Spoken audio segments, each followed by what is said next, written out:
বাদশাহ আব্দুর রহমান এর শাসনামলে তার রাজ্যে উজির হিসেবে নিয়োগ দেওয়া হয় 12 বছরের এক বাচ্চাকে। ওই সময় ওইখানে হঠাৎ করেই বেড়ে যায় ডাকাতির পরিমাণ। মরুভূমির এই রাস্তা ছিল বাণিজ্যের সব থেকে বড় রাস্তা। এই রাস্তা দিয়ে যখনই কোনো ব্যবসায়ী বাণিজ্য করে বাড়ি ফিরত বা বাণিজ্যের জন্য যেত, তখনই ডাকাতি হতো। তাই ব্যবসায়ীরা সকলে মিলে বাদশার কাছে বিচার দেয় যে তাদের পণ্য নিয়ে যখনই এই রাস্তা দিয়ে যাতায়াত করে ঠিক তখনই তাদের উপর ডাকাতি হয়। বাদশা তার সৈনিকদের নিয়ে এই রাস্তায় পাহারা বসিয়ে দিলেন, কিন্তু তাও ডাকাতি কমাতে সক্ষম হলো না। একদিন বাদশা নিজেই ব্যবসায়ী সেজে তার সৈনিকদের নিয়ে বের হয় ডাকাত ধরার উদ্দেশ্যে, কিন্তু সেই দিনও বাদশা এই ডাকাতকে ধরতে সক্ষম হয় না। বাদশা চিন্তায় পড়ে যায় কিভাবে ডাকাতকে ধরা যায়। যাওয়ার পথে ব্যবসায়ীকে ডাকাত আক্রমণ না করলেও ফেরার পথে ডাকাত বাদশাকে ব্যবসায়ী ভেবে আক্রমণ করে। যেহেতু বাদশা প্ল্যান করে এখানে এসেছিল, সেহেতু বাদশার সৈনিক ছিল সামনের পাথরের পিছে।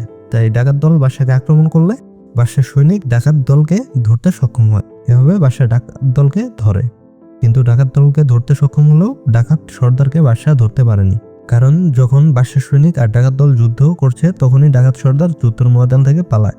বাদশা আব্দুর রহমান ডাকাতদের বিচার করে এবং সবাইকে কারাগারে বন্দী করে। অন্যদিকে ডাকাত সর্দার পালিয়ে যেতে যেতে একেবারে মরুভূমির মাঝখানে চলে আসে। যেদিকেই তাকায় শুধু বালু আর বালু, কোথাও একটা গাছ কিংবা এক ফোঁটা পানি নেই। একদিকে রোদের গরম, অন্যদিকে ক্ষুধা তৃষ্ণায় কাতর ডাকাত সর্দার। এমন সময় একটা ছেলেকে সে মরুভূমি দিয়ে হেঁটে যেতে দেখে। ডাকাত সর্দার তাকে প্রশ্ন করে যে ছেলেটি কোথায় যাচ্ছে। বাচ্চাটি বলে, আমি সামনে যাচ্ছি। ডাকাত সর্দার বলল, এখানে আশেপাশে কি কোনো বাড়ি আছে? বাচ্চাটি বলল, না।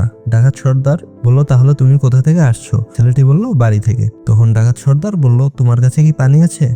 ছেলেটি এর জবাব না দিয়ে উল্টো প্রশ্ন করল এবং বলল, আপনি কি এক আল্লাহর প্রতি ঈমান এনেছেন? ডাকাত সর্দার ছিল নাস্তিক। সে এই কথা শুনে রেগে গেল এবং তাকে মারার জন্য তলোয়ার হাতে নিল, কিন্তু তার ততটুকু শক্তি ছিল না যে তলোয়ার দিয়ে কাউকে আক্রমণ করবে, কারণ সে ক্ষুধা এবং তৃষ্ণায় কাতর। ছেলেটি ওইখান থেকে চলে গেল। দেখতে দেখতে দুপুর গড়িয়ে বিকেল হয়ে গেল। এদিকে ডাকাত সর্দার বালুতে শুয়ে পড়েছে। চোখ দুটি ঝাপসা হয়ে যাচ্ছে, কিন্তু পানির সন্ধান মেলেনি।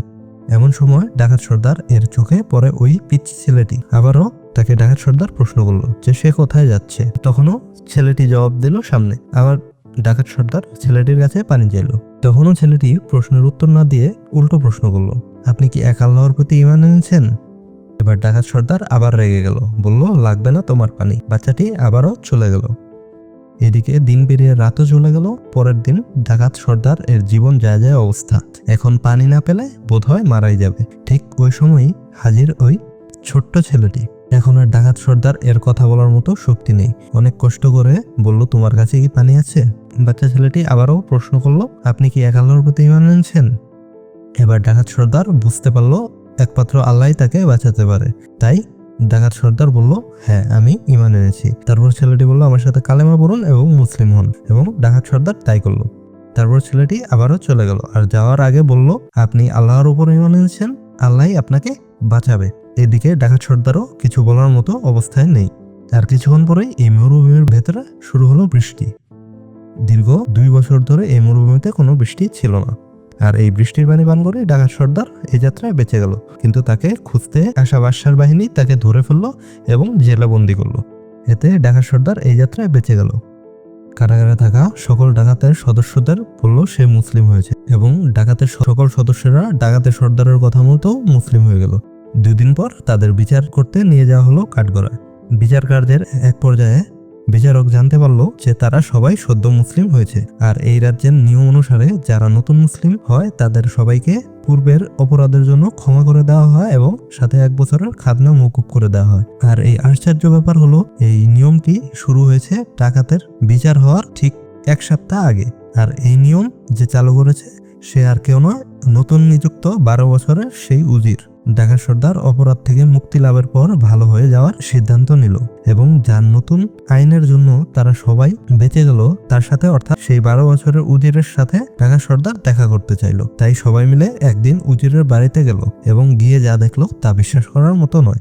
ডাকাত সর্দার উজিরের মুখের দিকে হা করিয়ে তাকিয়ে রইল, কারণ মরুভূমিতে পানি চাওয়া ছেলেটি আর কেউ নয়, সেই হচ্ছে এই নতুন উজির।